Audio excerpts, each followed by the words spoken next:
Yes, the dollar is losing its place as the reserve currency of the world. Yes, other nations are starting to use yuan to trade to settle trade. Yes, yes, Saudi Arabia, who's been backing the currency with their oil for all these decades, is now going to start selling it in other currencies. Yes, all those things are true, and so yes, all those things continue to build into this narrative that we have. What I guess what I'm trying to point out today is that yes, all of these things are happening, and yes, they've all been happening. But it's not time for a panic. It's not like something's going to happen in the next week or month or year that all of a sudden is going to destroy the world. It's the death by 1,000 cuts. The U.S. is slowly bleeding out. So what we want to do is we want to be aware of the situation. We want to watch the situation. We want to prepare for the situation. We want to be directionally correct, but we don't need to be full of panic. And I guess I'm all for making sensational headlines, but I'm just trying to take away some of that panic and show you that it's already happening. Like I said earlier, with my friend called me up on the phone, freaking out last night, worried that one day he's going to wake up and his money's going to buy him 50% less. And I said, it already does. It already does buy you 50% less. Have you filled up your car with gas? How much has gas changed in the last 4 years? It's lost 50% to gasoline. What about milk? What about eggs? What about steak? Yes, you buy 50% less milk, eggs, and steak than you did 5 years ago. So it's already happened, and this will continue to happen. So while I'm certainly not downplaying it, it is real and it is happening.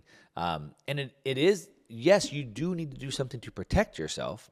I already gave you some ideas. We're going to talk about more here in a second.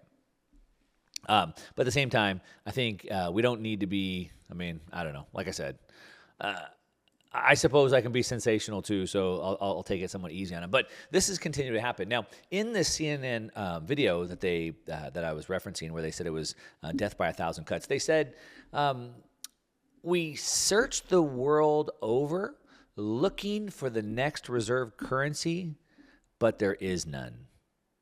And that's a key piece here. And so that's the thing that I want to hit on for a second, because we have this situation where everybody's looking for the next global reserve currency.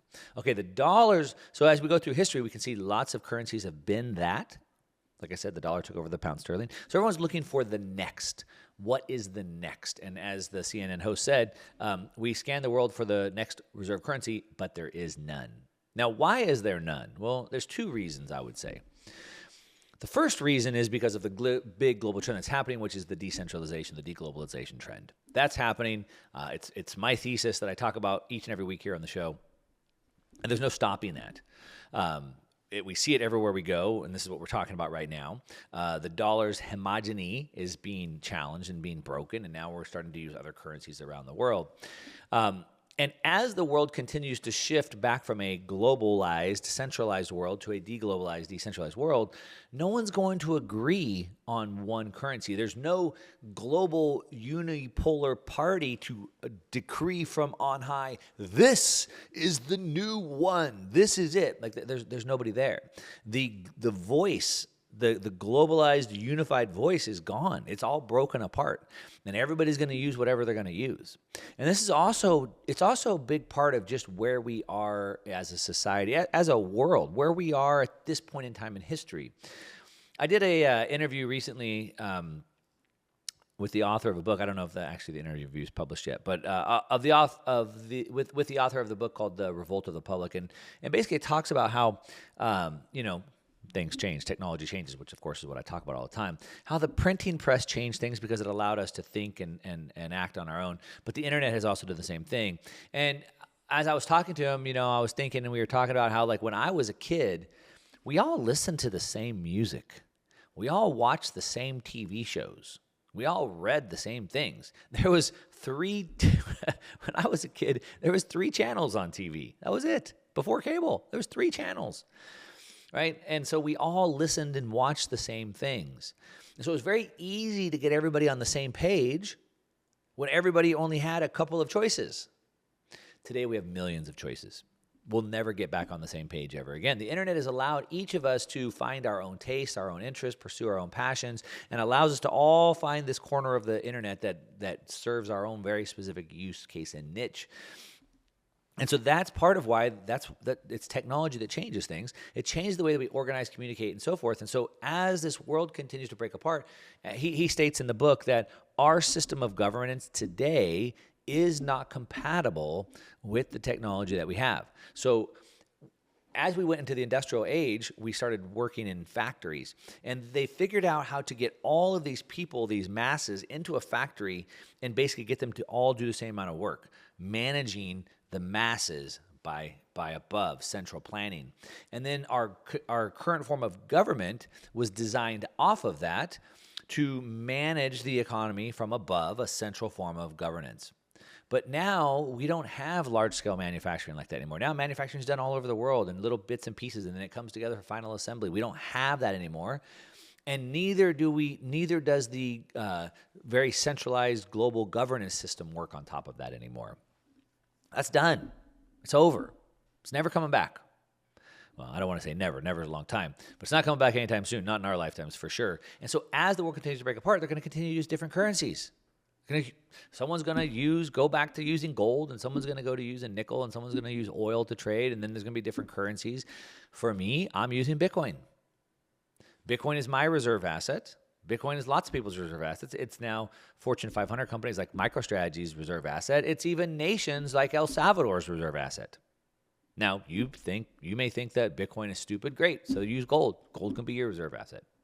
Someone else might still want to keep dollars. I don't recommend it. Then keep dollars as your reserve asset. You can figure it out for yourself. But the point is that we're all going to be using different things as this world continues to break apart. Of course, the government doesn't like that.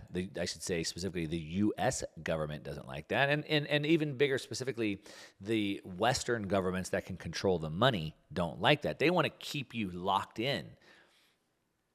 If there's an exit that you're allowed to get out and exit the system, then the whole system collapses.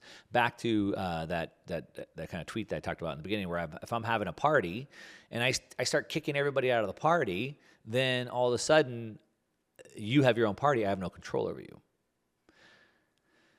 So this is the conundrum. This is the dilemma that the government finds itself in. If they continue to kick people out, which they already have, and it's too late, right? The animals are out of the barn. What do they say? It's like closing the barn door after the animals are gone or whatever. It's like it's too late. The animals are gone. They've already started their own party. They're not coming back. Now, what they're trying to do is close the barn doors and keep whoever's left there now. But instead of kicking you out, they want to beat you into submission. Instead of kicking you out because you're too noisy, they'll just put a gag in your mouth. Instead of kicking you out because you're moving around too much, they'll just tie you to the floor or break your legs. That's what the path is now. And we see this in the form of central bank digital currencies coming, and even more specifically, this new bill that just came out called the Restrict Act, that in my opinion is the most dangerous bill that's ever been put forth, ever in the history of America. I warned that this was going to be coming, and yet here it is. I did a full video on my YouTube channel. Just search that if you want to go check it out. I don't have time to break that all down for you right now. Maybe next week I will. Drop me some comments on social media if you want me to break it down. Hit me up on social media at @1MarkMoss. Leave me a comment. Send me an email. Tell me you're listening to the show. Tell me you like it. Tell me what you want me to talk about. If I'm going to break that down, I will, or go watch it on my main YouTube channel. Just search Mark Moss. Of course, as always, you can watch these and listen to me at the same time on the Market Disruptors YouTube channel, your favorite podcast player. Just search The Mark Moss Show. But it's real. It's happening. We see it all over. Hopefully this brings a little bit of ease to you. Not that it's not happening, but it's not that something bad is going to happen tomorrow, but it is happening, and you do need to take the steps to prepare and protect yourself. That's what I got. Thanks so much for listening. Until next time.